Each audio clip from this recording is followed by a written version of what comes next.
The January transfer window has been rather busy, and there has been a lot said on different things, most notably outgoings. In today's video, we will be keeping in that subject as a twist has emerged over the future of Federico Chiesa in some huge news. In today's video, we will discuss this, all whilst going over all of the latest Liverpool news. There is so much to cover in today's video. But first, hit the like button and subscribe to the channel, and join our fast-growing community. This video is sponsored by Clothing. Clothing is a Liverpool clothing site owned by match-going fans. Each design is limited edition and is perfect to wear on a match day, on the terraces at Anfield, down your local, or cozy in the comfort of your own home. As stated, each design is limited edition, and if a product is showing out of stock, they will not be restocking the item, so if you have your eye on something, grab it fast. Lastly, Clothing wants fellow Reds to be 100% satisfied with their orders, so if there is a reason you're not happy, they will refund you with no questions asked.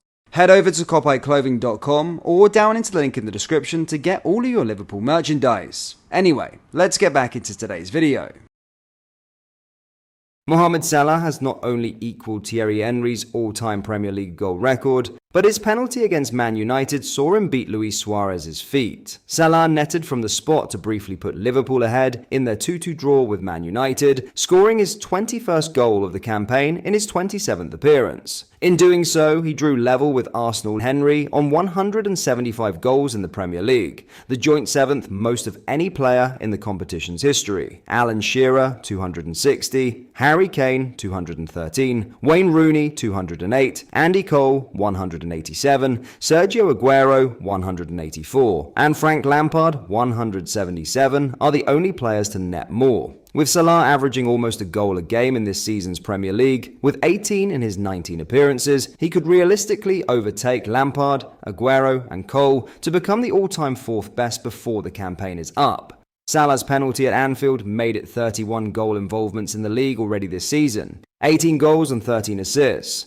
And according to Opta, no player has ever produced more goals and assists combined in the first 19 games of a Premier League campaign. Suarez, who scored 23 and assisted 7 for 30 goal involvements in 2013-14, was the previous record holder, but Salah has now shattered his predecessor's tally. Unsurprisingly, the Egyptian is the standout favourite to win the 2024/25 Golden Boot, with Erling Haaland, 16, Alexander Isak, Brian Mbeumo and Cole Palmer, all 13, making up the top 5. But even more impressive is that he is by far the most involved in goals for his team than any other player, with Palmer next behind him, with 19 involvements, 13 goals, 6 assists. Sixth in the list is Arsenal's Bukayo Saka, whose 15 goal involvements is less than half that which Salah has managed in 19 league games so far. It is an incredible feat from a player at the peak of his powers, and on an evening dominated by scrutiny over Trent Alexander-Arnold's dismal display, the 32-year-old again put any of his own distractions aside and quietly played his part.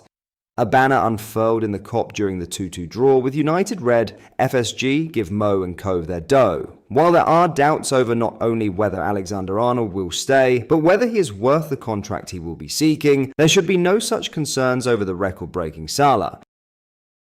In other news, Federico Chiesa has been repeatedly touted with a move back to Italy this month, with the Liverpool winger linked with at least 6 Serie A clubs. With Chiesa struggling for both fitness and minutes in his first 4 months at Liverpool, reports in Italy have claimed he is seeking an early exit. However, the player's agent, Lyon's sports director Fali Ramadani, has now insisted the 27-year-old has no intention of leaving Anfield this month. Speaking to 365 Scores, Ramadani confirmed the plan to remain on Merseyside and fight for his place, while denying talks with Napoli. Napoli did not negotiate a contract with Chiesa from Liverpool in the winter period, and the club has no intention of dispensing with the player, he explained. The player is continuing with Liverpool and is seeking the opportunity to participate in the coming period. This is what I can confirm now. That should perhaps come as no surprise, with Arne Slot continually stressing that Chiesa is a long-term project, and that Liverpool are simply focused on ensuring he is fully fit. Napoli were not the only side credited with an interest, with Fiorentina, Inter Milan, AC Milan, AS Roma, and Atalanta also linked in the Italian press. But that appears to have simply been fuel for the rumour mill goodwill in his native country, with Ramadani's comments tying with the outward enthusiasm Chiesa has shown since joining from Juventus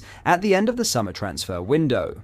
Liverpool's number 14 was back in the squad for the 2-2 draw with Manchester United on Sunday, with it having become a trend that he makes the bench for home games while often staying behind for extra training sessions instead of travelling for away fixtures. This week will likely see him given his first minutes on the pitch since the 2-1 win over Southampton in the Carabao Cup in mid-December, with 2 cup ties to come. League 2 side Accrington Stanley will visit Anfield in the third round of the FA Cup on Saturday, which seems like a realistic opportunity for the Italy international to make his first start in almost 4 months. After that, Slot could hope to bring him into the side on a more regular basis, with Chiesa undoubtedly a very useful option as he rotates his attack. Liverpool could still allow other players to depart this January, chiefly those on the fringes in the academy, but few changes to the first team squad should be expected.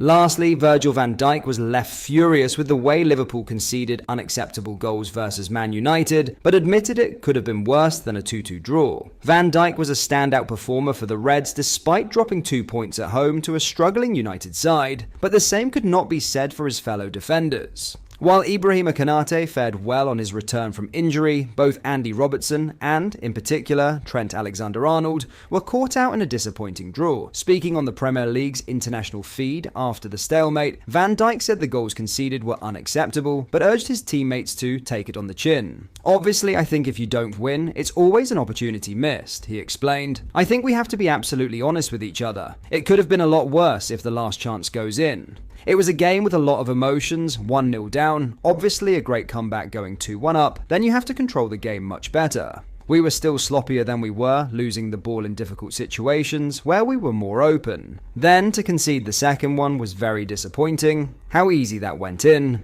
We have to take it on the chin and work hard like we always have been doing throughout the whole season and move on to the next one." There has been considerable focus on Alexander-Arnold after the game, with the right-back the worst performer after more scrutiny over his contract situation, but Van Dijk drew the focus away from individuals. "I don't know about errors, but I think if you concede 2 at home, as a defender, you don't want to concede at all, but especially not at home, it's never a good feeling. We have to do better as a team," he continued. Defending is not only a defender, it's about everyone else on the pitch as well, trying to avoid passes into the last part of the pitch for the opponents. "Today, I think we put ourselves at times in open situations, and with the quality they have, because they have a lot of quality, they can hurt you." The captain could still take in an end to the first half of the season with Liverpool 6 points clear at the top, having played 1 game fewer than all of their rivals bar Nottingham Forest. "We're still a work in progress," he insisted. "We can improve and we should improve if we want to achieve our goals and dreams that we have, but the only thing we have to focus on is what's ahead of us. Today was a very tough one, we got a point and we move on." That brings us to the end of today's video. Let us know your thoughts down in the comments section below. If you enjoyed it, please do hit the like button and subscribe to the channel for more daily Liverpool content. Thank you.